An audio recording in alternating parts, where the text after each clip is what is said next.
Gonna quote chat to start this game. Come on, Kane! Come on! I got so many Partoos riding on this. Don't you dare lose Kane. I love the part 2 system. It's a little bit extra to the series, but it's game number 3. It's the ace match. Someone's about to be eliminated from our tournament, and spawning here in the top left corner of the map, it's gonna be the blue Terran player. Complexities QXC. Bottom right, is the pink Zerg. It's Kane. Alright, so King Sejong, a map with a lot of questions, predictability, etc. But there's actually something I want to touch base on before that. There's a really good question, kind of I think out of anger brought up in chat, and I'll paraphrase it here, where it's like, yeah, I really wish Zerg players like had a better way to deal with cost and effective trades, kind of like what King got stuck there towards the end.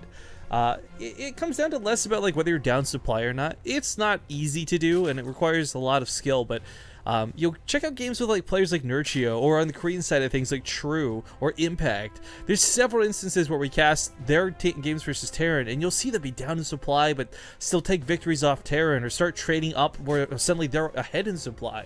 I mean, I think True's a really good example of this because he played against Yoda in this really weird King Sejong station just last night, where you're just kind of like, how does this guy get ahead, right? It's like magic.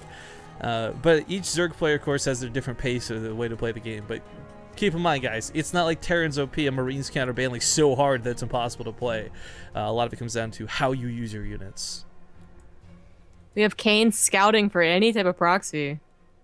Anything. Well, one that he would not be able to scout would be a proxy Reaper, though. I was gonna say, not any kind, because he's left out 2 big ones. I don't like, more and more people have just been proxy Reapering on this side anyways, and I'm always like, why? Thought it was King Sejong, like, but yeah, that is true. The Overlord will be able to see the racks in like 5 seconds, so if that didn't see it, it will soon enough. Actually, I think this Overlord will see the Reaper before that. That's an SCP. Just kidding.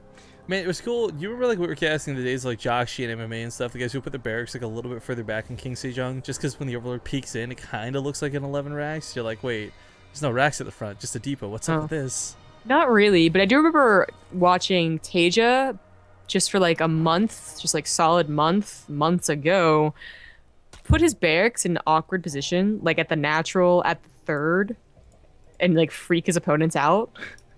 Remember that on Polar Night specifically. Oh, that map. Ugh, why did I bring that up?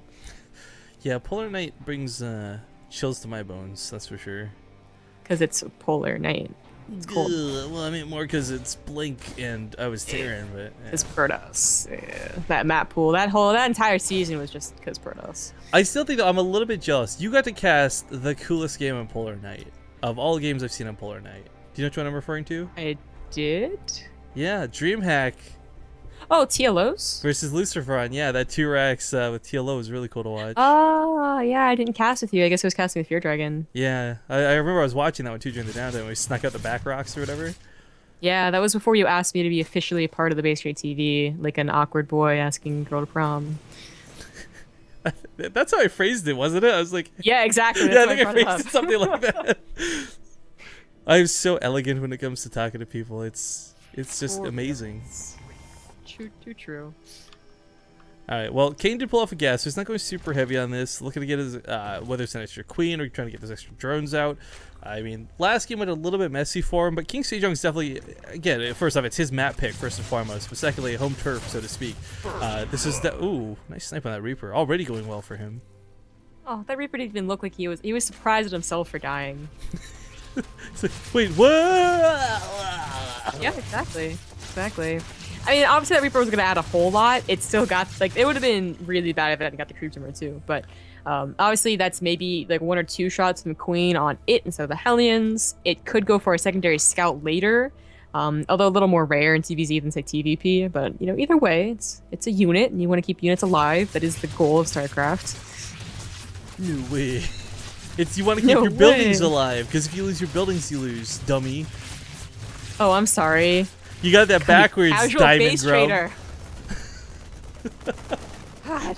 Actually, in truth, though, the Reaper, right, it didn't have a lot of potency to go with it, but the Reaper is weirdly enough the extra damage, like just little bit that makes you know, Hellions attacking a hatchery actually dangerous, Hellions alone are kind of laughable trying to take down a hatchery, but you add in like 1 to 2 Reapers, and suddenly the hatchery's actually in a bit of danger, a bit of dire straits. But with that being gone, the Hellions can't really do too much more than clean up creep tumors for the time being. We do have the 3rd CC coming to QXC, not exactly the fastest one possible, but still faster 3rd CC. Does wall off, no gaps there. Thank God. Man, I don't know. After watching Yoda play so many games on this map and losing so many games on this map, I can't help but think like QXC, can he do it? Maybe the secret is that Yoda kept spawning in the bottom right. Maybe the secret was like he kept getting stuck on 3 bases. Yeah. Yeah, there was a lot of problems for him on that map. I don't know. But QXC goes up to a Banshee. Not a bad move to just build one as Kane has in the natural.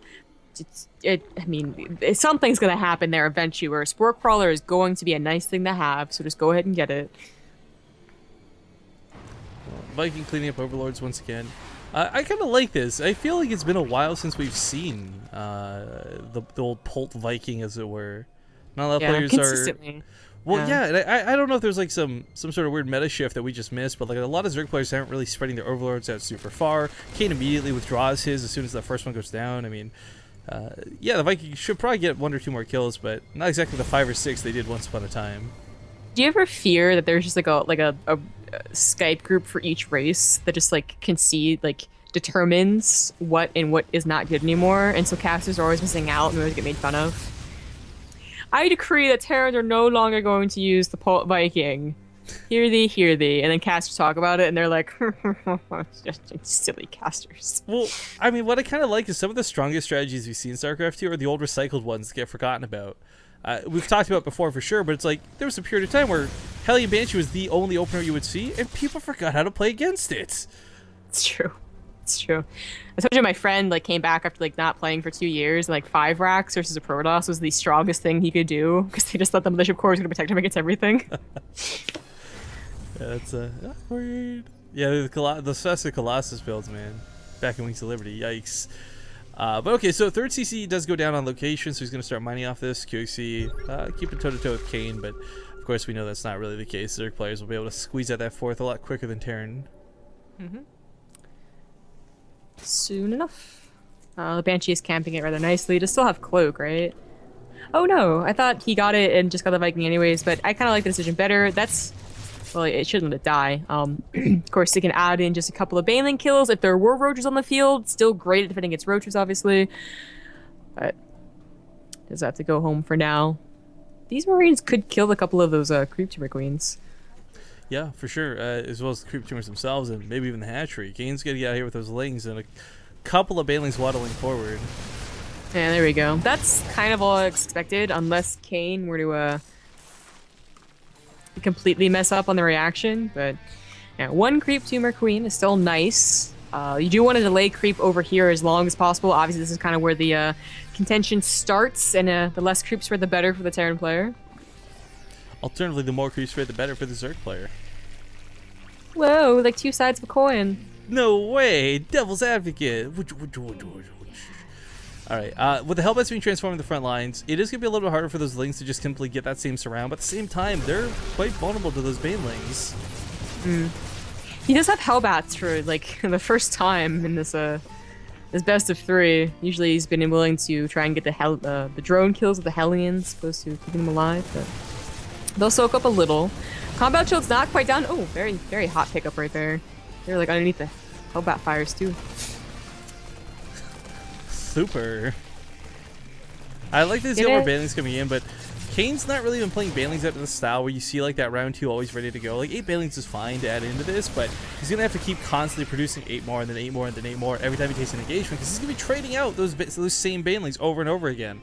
The problem is though, if you suddenly do this and you've all in and you've got no round 2, that's where you start falling apart, because QXC is just going to keep this rally. Like this line of blue coming across the map is not going to stop anytime soon, not until he's out of money. Yeah. It's just too bad that Kane was unable to push the creep spread a little bit more before this occurred. Obviously, if you feel like you can send your mutants across the map, that's fantastic, especially on King Sejong. But if they're this close, I mean, Marauders can swim in here and attack the hatchery, and you can do almost nothing about it short of just actually committing. That's a terrible feeling for the Zerg player. I mean, there will come a point in the game where you can start trading away banelings from Marauders, but I definitely see it's not quite there just yet. Yeah. He really should probably send those, whatever Marauders he has. Not many, of course. Ultra's not in the field yet, but just 2 or 3. They'll soak up maybe 10 banelings with just one simple misclick from Kane. They'll do a lot of damage to the hatchery, and they'll be the alert to know that there is an attack on the way about to swamp your Marines. QXC's just got this really nice contingency of units here. Oh, the Mutalists eat that Widow Mine. So many of them are low. He's going to just keep flying and dedicating. Kane's going to try and swamp on top of this. The Banelings should be able to deal with the majority of the Marines, but again, this is him kind of throwing everything away. This is hopefully not his eyes being bigger than his stomach can handle type thing. Continues to roll past with the Banelings. Almost feels like slow motion. The Thor does go down, and he's going to keep pushing. And Kane with his magnificent burst of momentum. With 77 supply over QXC's like 50, he's taking a pretty nice attack. Widow Mines can't get any shots off. There's not even a full wall off Zombie Grub. Oh my god. The command center was built here and never replaced. Command center!